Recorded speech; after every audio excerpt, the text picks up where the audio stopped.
Fresh from the Queen City of the South, I'm James, and over on the other end in the nation's capital, Manila, is fellow sports writer at heart, Raboni Borbon.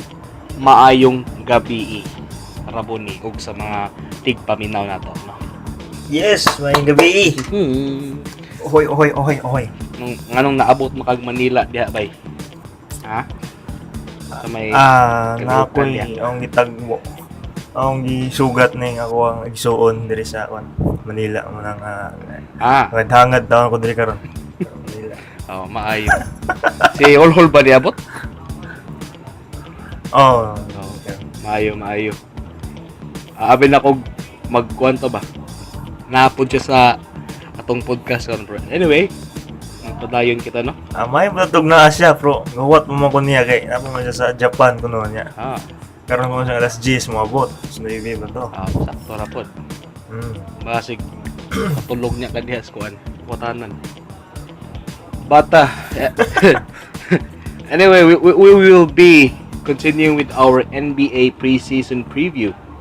And for all those who do not know, the NBA preseason has already started, and we have some games, mga exciting games, good, Rab, no? And we will be discussing, we will be discussing. Gamay na lang yun. Gamay lagi hunat yun, yeah. Gamay na lang. Alright. NBA nagbalik. Sa pagkuhan gid, hot ginato. Sugod na gid ning NBA season. Dugay sabi abot tong nawa or tugwa lang pud tong paingon ang uban yung work wala ra tong finals bro para sa tuwa. Dugay sabi gyud tong ginuwa. Uy. At least sugod to pag off season, pag draft karon nga pre-season. Excited po ta gamay ba, no? And there are a lot of changes gud, no? Nabalik na gud ang mga atong giingon nga duo body system, like 1-2 punches per team. Like wala na tong super team sa Warriors, wala na tong ideal kuan katong, shall we say, part of the evolution of the game nga nato super teams before. But still, we will see on the upcoming season ahead. And speaking of the upcoming season, we'll continue with another NBA team. This time, it's the Minnesota Timberwolves. And then again, it's an honor to tell the stats, the tale of the tape. They were 21st overall last season, 11th in the West, and they had 36 wins and 46 losses.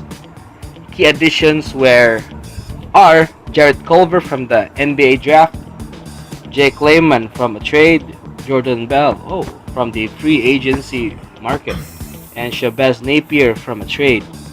Key departures are Tyus Jones, Derrick Rose, Taj Gibson, and Darius Saric, who is now in Phoenix. So I think for now I see no major moves from them, and I'm not sure if they're a disappointment or not. And at least Rob, nakalingkawas na gid sila sa Jimmy Butler saga.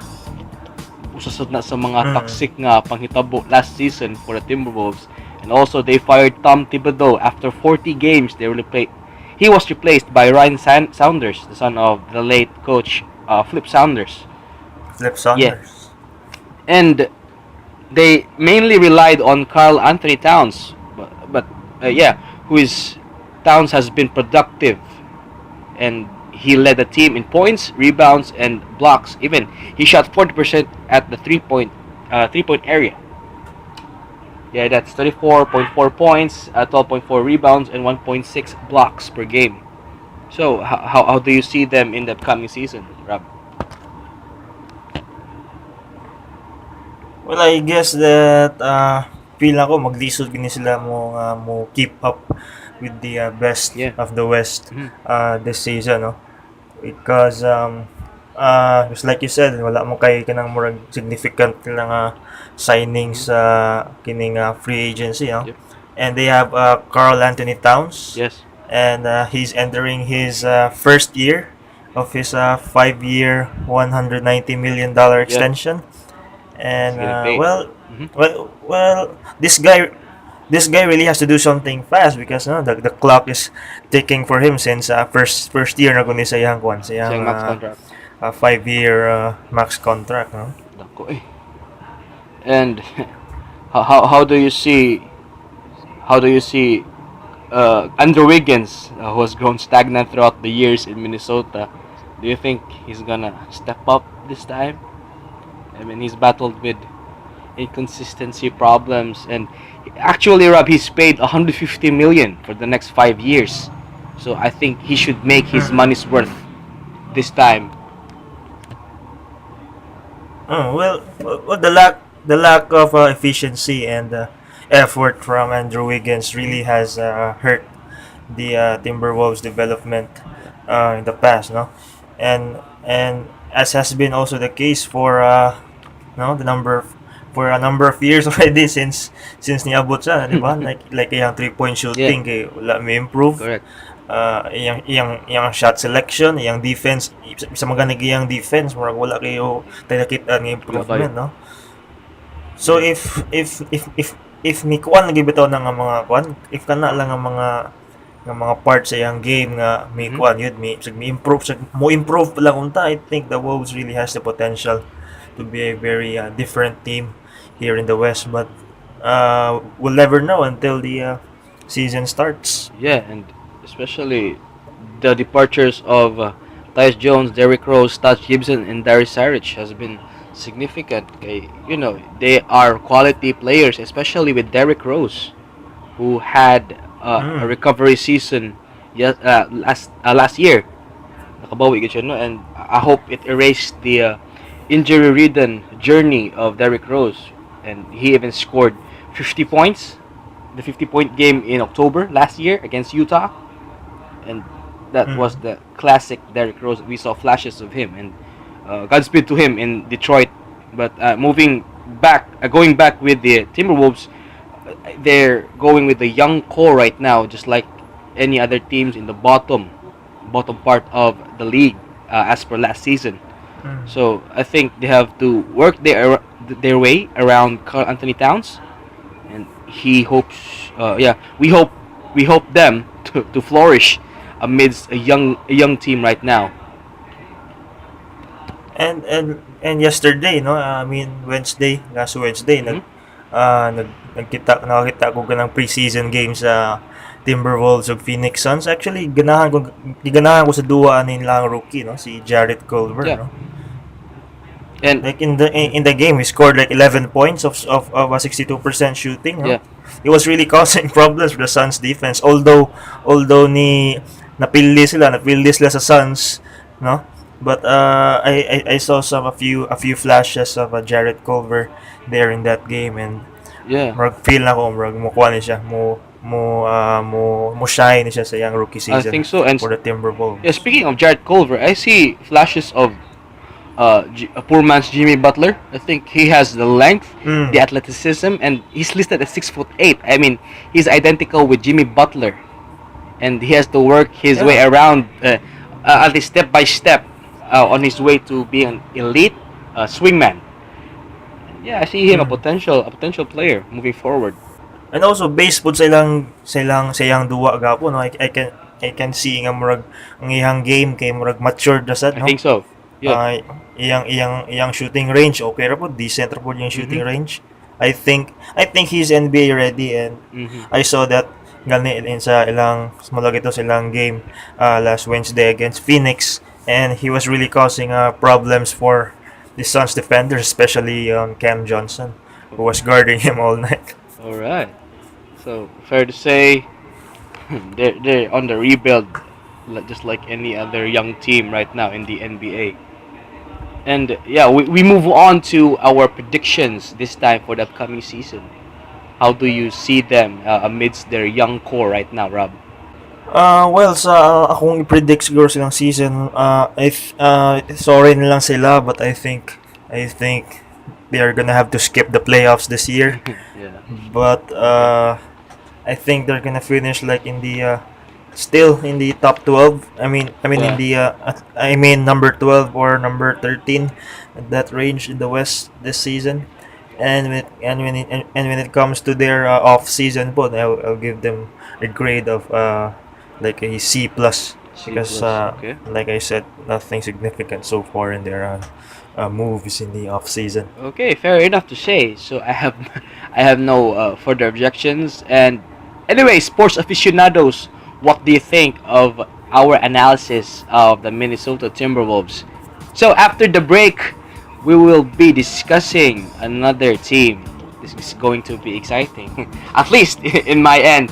So stay tuned and stay relaxed as as you're listening to the Jump Shot Podcast, episode 05.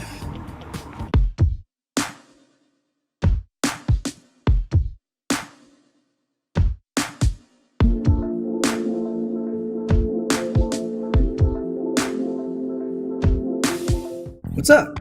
James here. If you love this episode of the Jump Shot Podcast, the follow button is just within reach, but only if you're ready to listen to more of our self-produced content. And please do give us a 5-star rating on facebook.com/jumpshotpodcast. Cheers!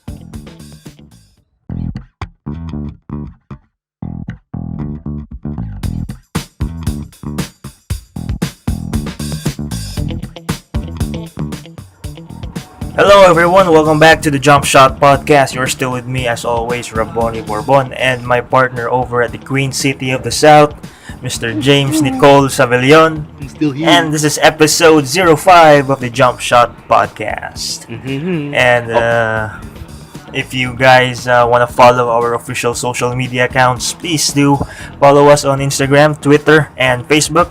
We are also on Tumblr, right? Yes, we are on Tumblr. Yeah, it's at Jump Shot Podcast, and also please follow our Spotify. Spotify, yeah, YouTube as well. Our official streaming platforms. We have YouTube, we have Spotify, and you can also listen to us on Google Podcasts Alright. and Apple Podcasts. Yay. Wherever you get your episodes.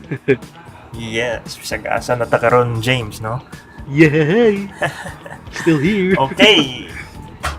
So now we are gonna be moving on to our another team in our season preview special.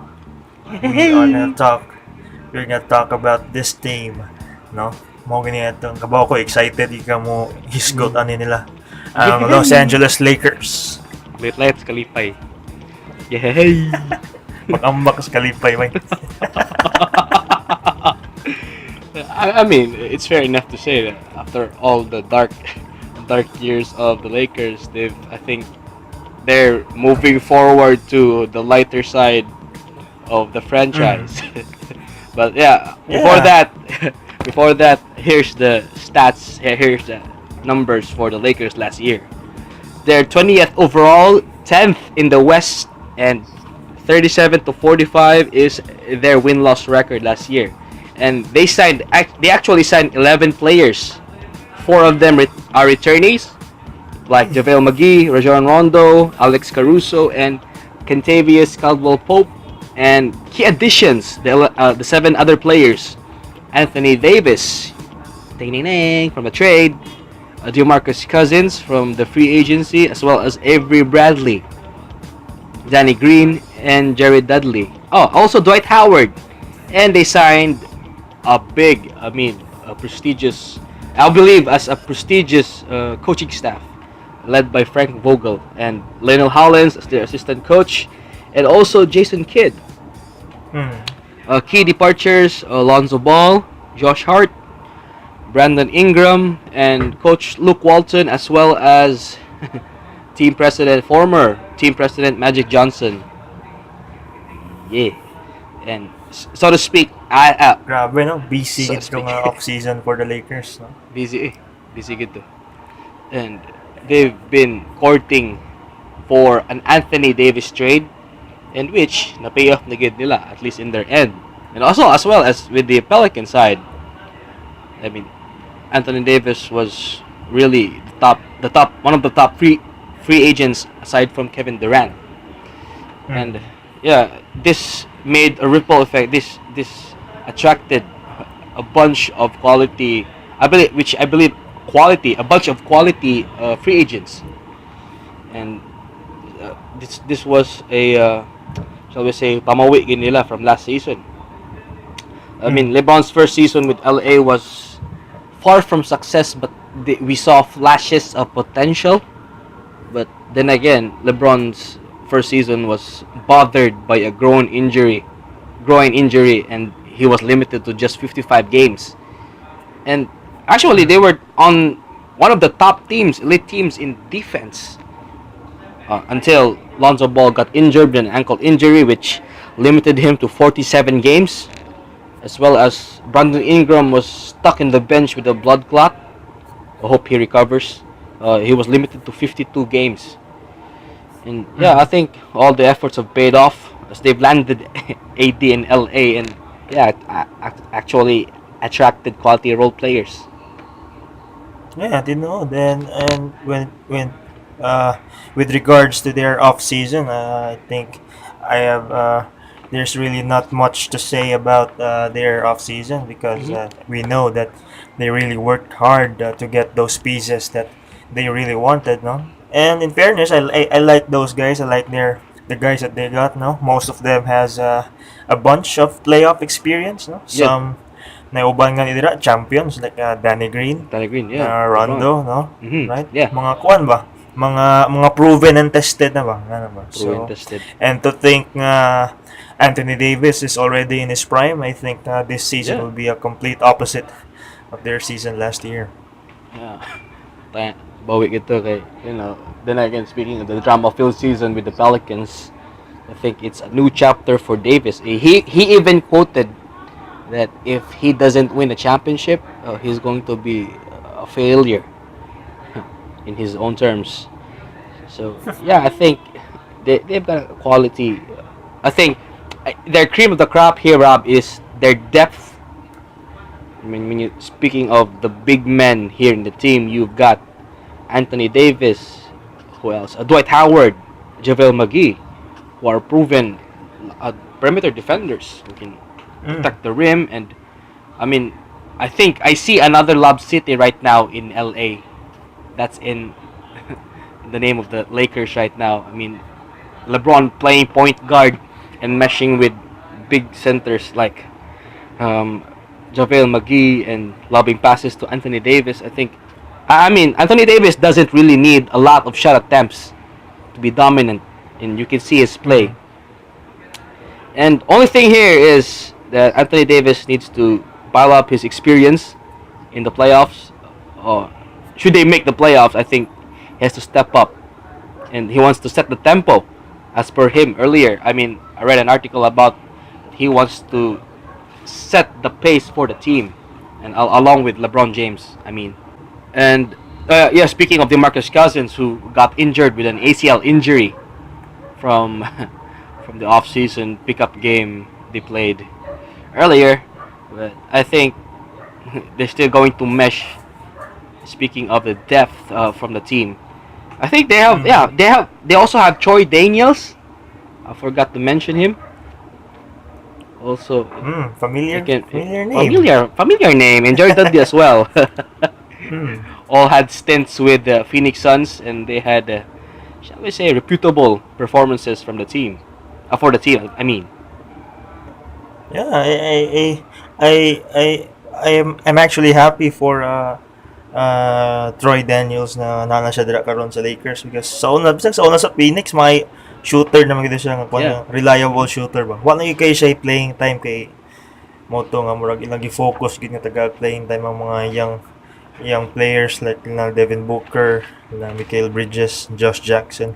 But at tong time niya sa Phoenix, like he was the best. He's one of the best shooters in that team, and I believe that Troy Daniels is gonna be a big help for the Lakers with his shooting ability. And I think murag na siya, he's still entering his prime at 29 years old. I think. Yeah, so young. Something like that. So young as he is. So mo siya mo. Actually, mo naganahan sa Lakers karon kay ilang mga players ba kay nanay mga playoff experience. Yeah. Kadaghanan sila kay musod na sila ang prime, no? Naiuban nga mga NBA champions. So when we talk about kung unsa ilang track record nila, unsa ilang resume sa aning league. So kabaw kita nga ang Lakers di gud basta-basta ka team. Yeah, and speaking of their lockdown defense, well, they have quality defenders on the perimeter defense. Like Rajon Rondo, although na kuan yung athleticism, but there's still potential in the defensive end. He can still lead the charge. And also Avery Bradley, Danny Green, who are lockdown defenders as well. And they also have decent shooters, like in the names of Jerry Dudley, Troy Daniels. We also have Danny Green. They can continue with the pace right now. And actually, Rob, I saw the game, the preseason game against the Warriors. That was a couple of days ago, I think. Kita ko Yeah. no. Kita sa gato, yeah. 123 to 101. And I saw flashes of an ideal NBA 2K team.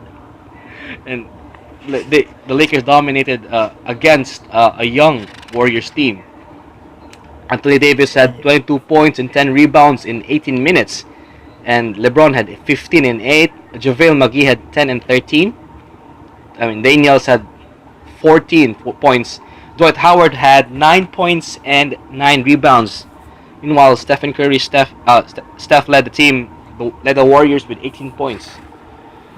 So yeah, they were dominant in the rebounding category, 58 to 47, and points in the paint were 66 to 36.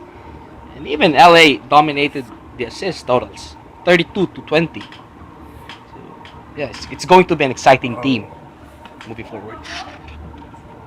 Yeah, I actually honestly lang it's excited kumutan og mga Lakers games pero I think murag mas na excited pa ko karon mutanaw silang mga games kaysa last year kay kiba ko last year na kuha gid na si LeBron, no, honestly lang, but feel ako murag kulang pa gid ang ilang mga kwan ba ay ilang mga role players ilang second unit, but karon nakita na ko nga mura og kining naninuod na gid sila mayo silang mga lineups, no. I hope nga unlike last year wa lang you guys like mga injuries nga dagko nga maka-apekto silang performance, and if wala lang healthy lang yun, maybe I think the Lakers will be back in the top 5 of the Western Conference. Yeah, the Phoenix Suns would flourish ma-relieve ang ang Lakers ug Suns right. Layo ba kayo ng Suns, mga 30 wins lagi na sa karon. Ano lang. Pero wata kayo ba? We shall see. Okay, moving on to our predictions moving forward for the Lakers. Okay, so ikaw James, ana maguna nimo sa predictions. As a Laker fan, I think ganahan ko sila. I'll give them a 10 for the preseason signings, despite the others saying mas ligon ang Picas team, ang Clippers. But bottom line is ang maadunahang ang Tibok Los Angeles fan base. This is going to be an exciting a set of Los Angeles teams, the Clippers and the Lakers. Yeah. Yeah, and I think this is the first time nga murag ganin nga murag ang Clippers ug ang Lakers kay nas line up nga kining competitive yun nga for championship caliber yun, right? Hopefully so that they're going to be bakbakan gini siya in the upcoming regular season. Yes, and we are so excited for that. And how about sa Kuan James, silang finish in this season? Finish mong prediction. Should they have no chemistry problems, I think they're going to win 50 to 60 games, Rob. In this kind of lineup that they have right now, they're good on paper, actually. But we'll see what they're going to do in the season ahead. Yeah, 50 like to we 60 said, wins. it's still a long season, right? Still too early to tell. But for me, no, sa kuha lang po, in their off season, I would also give them a 9 for that, because like I said, na murag, they got the guys that they really needed, and maybe sa prediction, like I said ganina, I think they're gonna finish within the top 5 in the Western Conference. Top 5. Fair enough. I think as long as they mesh with the team and wala nang injury, so to speak. Yeah. So, sports aficionados, what do you think? Do you think I'm too biased? Do you think it's fair enough? Or do you think I should give them a lower grade? But yeah, what do you think of it? And we're good Yes. with the Lakers right now. Cool. And after the break, we will be continuing. Oh, no. Saba ng iro rab. Sa Ato mga langgam siya pakanadaan. pakala. We'll, we'll have a short break o hopefully pakanon na ng iro town sa silingan. Sige. What's up? James here. If you love this episode of the Jump Shot Podcast, the follow button is just within reach, but only if you're ready to listen to more of our self-produced content. And please do give us a 5-star rating on facebook.com/jumpshotpodcast. Cheers!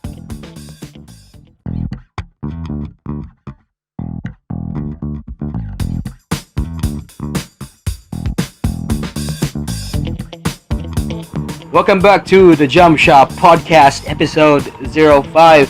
I'm still here, James. James is my name. And over in the nation's capital is my partner, fellow sports writer at heart, Raboni Bourbon. Right, a while ago we were talking about the Timberwolves and the Lakers, Rob. And we'll continue with the Miami Heat. This is post-Wade era, since ni-retire naman ni si Dwayne Wade. And we saw his farewell tour sa iyang mga jersey swaps, no? And the question for the franchise, the Heat franchise, is how do they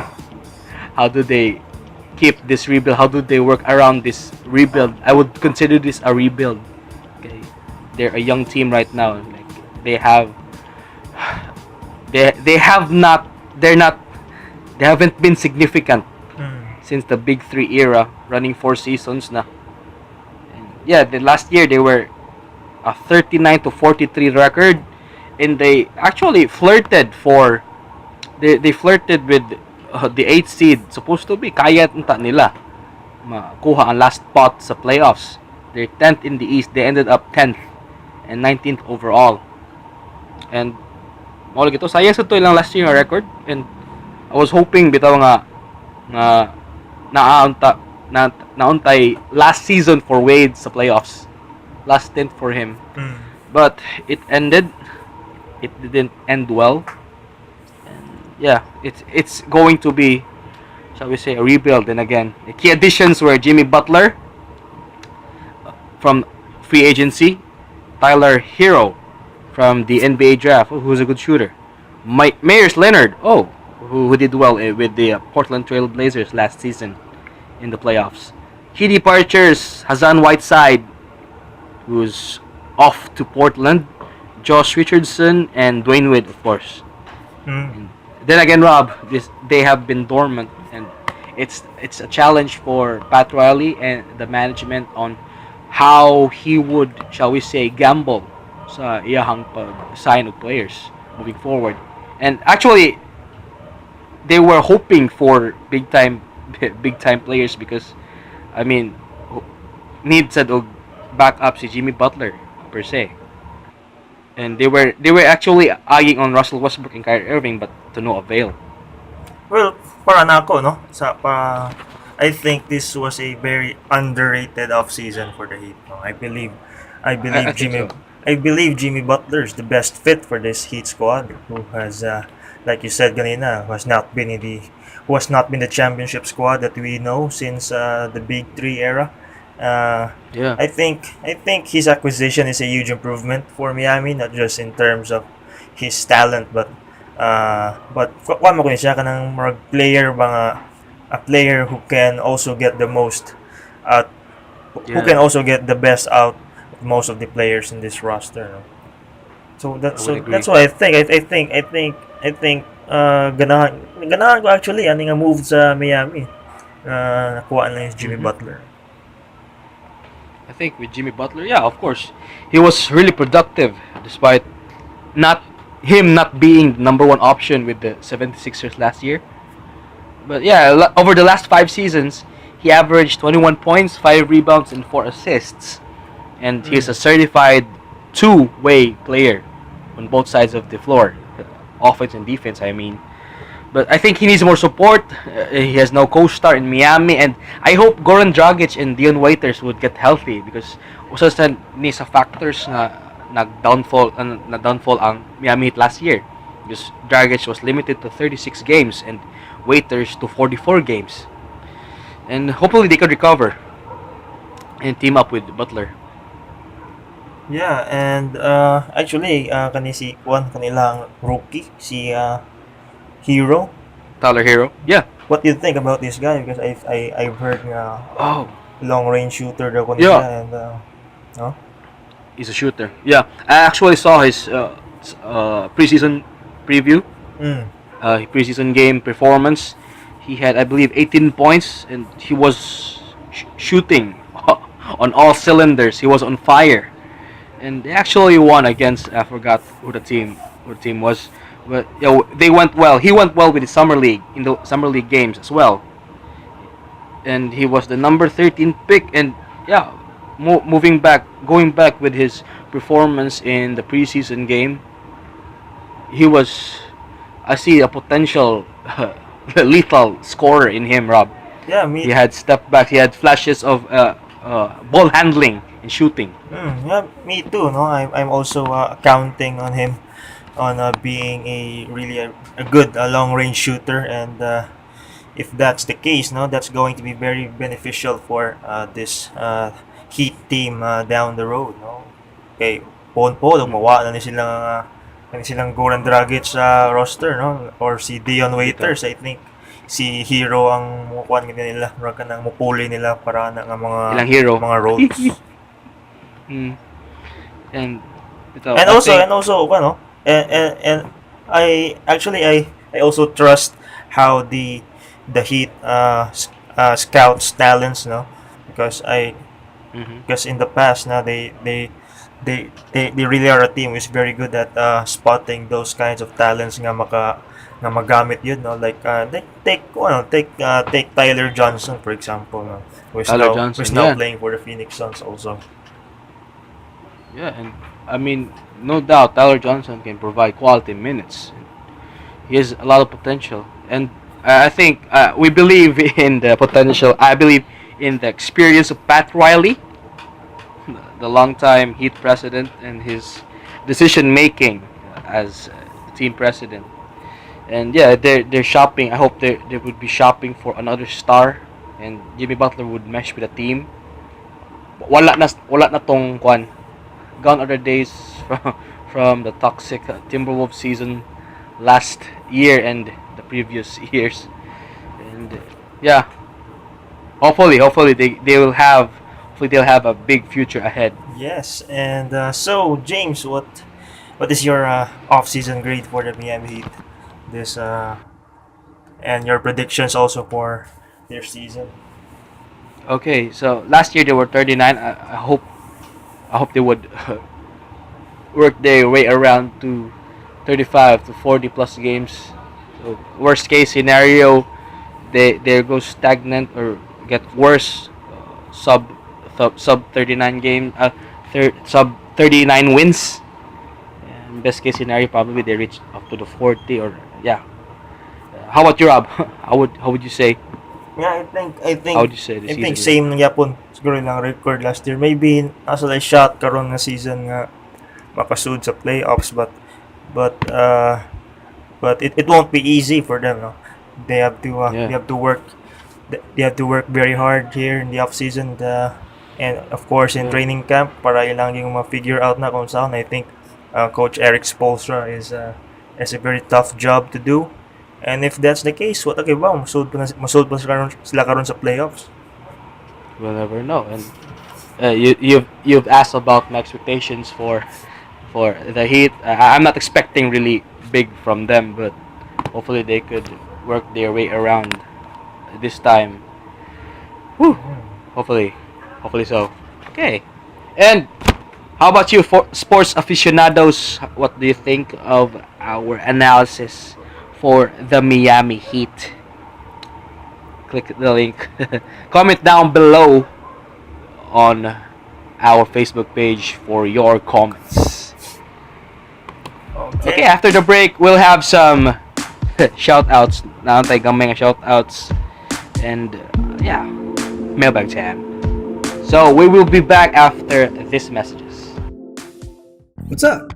James here. If you love this episode of the Jump Shot Podcast, the follow button is just within reach, but only if you're ready to listen to more of our self-produced content.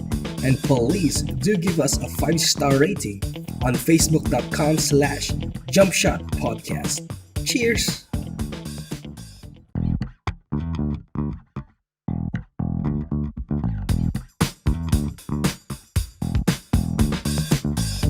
Ahoy, ahoy! Welcome back to the Jump Shot Podcast, episode 05. And you're still with me, Raboni Bourbon, and my partner over in Alumnos, Cebu City. Wow, Andres. Actually, wala ko news. Fake news. Insist ba ni Samuel? Kini si Samuel. Nga, unsa man. Nga taga-alumnos kita ako. Siya rin kabawa na. Hala siya. So finally, no? 5th episode na kita karon sa Jump Shot Podcast, Yeah. no? We're magwala tong one last time, no? Lima na ba dito ka episodes. And please do, guys, if namo, please follow us. Please follow our official social media accounts at Jump Shot Podcast. And you can also listen to this pod on Spotify, YouTube, and we are also available on Google Podcasts and Apple Podcasts. So, Alright. also in Anchor.fm. Wherever you get your shows, please follow us and listen. Listen to our Yes, and right now podcast. we're gonna read some of your shout outs and comments in our. So James, sa may mong kwadra, mga naagid. stock na. Stock up. Ay, naatay. We have a shout out from a good old friend. Aspiring lawyer. Atong aspiring lawyer friend, si Samuel Savellon. Familiar name. Grabe gini si ko, no? Sambim. Ingon siya. Kani si Sam karon. He's taking his third year in his law studies. Gani naka-message, naka-reply pa ning Okoy. Yeah, he shouted out Luka and Kristaps, the new Spurs, all caps. Liman ka? All caps ni? Luka and Kristaps. Piyaw, no? New Spurs. And yeah, he even had his own prediction. 7th seed of the West. 7th seed rag. Di pala, napanalain. Boston of Mavs, akong team karon bay. Fight me, all caps. FAYTME. Fight me. Fight. Ingon siya, fight. Fight? Mamulat na siguro. Fight. Fight me. Si Zion ko no yung idol. Alright. Okay, how what do you think of this Luka and Kristaps? I actually saw the preseason game. I mean, just the highlights for Luka and Kristaps. Kristaps was flourishing. He was shooting on all cylinders. No? Amidst the short playing time. And again, I'm glad to have him. We're glad to have him back on the NBA court after the ACL injury. Oh, yeah. Ew. Kuha na po doon. Dugay po to siya. Ito, Murag kining actually last season murag kuha ni guys siguro kanang murag lahi gigit last season nga murag naagid siya ba. Yeah, I would agree. Tagsan na kay mga mga player nga pa niya nga tag-as pero athletic, di ba? Right. And I actually replied Samuel, ikaw bahala, dako na ka. Yung siya fight me ako, ikaw bahala, dako na ka. Okay, we respect that. Ikaw bahala, abogado na ka. Abogago ay. Ayaw. Yeah. Right, and another shout out also from Sir Glendale Rosal, former sports writer and our mentor, no. And I know he's actually excited for the Lakers as co-Laker fans, and he's actually excited for some other teams as well, Rob. And yeah, ingon siya nga Kristaps Porzingis di kay molihok pero grabe ang shooting. Yeah, and that's what I said earlier. But naingon na pud siya pero kuyaw musaka og maayo ang Denver ug Portland karon nga season. Dagan na puno si Michael Porter Jr. sa Denver ug Hassan Whiteside sa Portland. And I hope Michael Porter Jr. would have his break in Denver. Mo lagi ta injury man siya. Speaking of speaking of Hassan Whiteside, murag magito siya kining issues na sa Heat locker room, di ba? Kadumdum ka to last season. He was complaining of playing time, and he had his issues with the team, with the coach, with Coach Eric Spoelstra. It was a roller coaster ride for him, and then he landed with the Portland Trail Blazers right now. And second chance. May robot doon na wala gid siya dito sa Heat, murag action no gid siya ka-toxic ko sa locker room. Toxic. Taka magid siya. Magiging mo siyang reklamo. Noon, although, gamit man gid noon po kayo siya. No doubt. But lagi, bisa pagod sa gamit, nga na imong attitude sa team, nga na kang type sa player, I think, wag po na mahog na po ka gamit ang team para na ako. Yeah, that's additional arsenal for the Blazers. For the Trailblazers, right. How about you, Rob? Na kay mga shoutouts diha? Kay mga pundo diha. Wala naman mo kay kuan shoutouts, but ako lang i-greet ang akong family sa Oroqueta City, ang Centino family ug Bourbon family. Alright. Og and of course akong mga friends, no? High school friends, mga Silverside boys. Alright. Sa Oroqueta, no? Silang Dave, silang Howell, silang RJ, silang Ivan. Right. Mora to. Og ang akong friends sa dira sa Cebu, no? Silang Reggie Clyde, silang Reggie Clyde nga buongon yeah. Paligid. And also to my girlfriend Sandra Ibanez. Automatic. Para wayaw-yaw.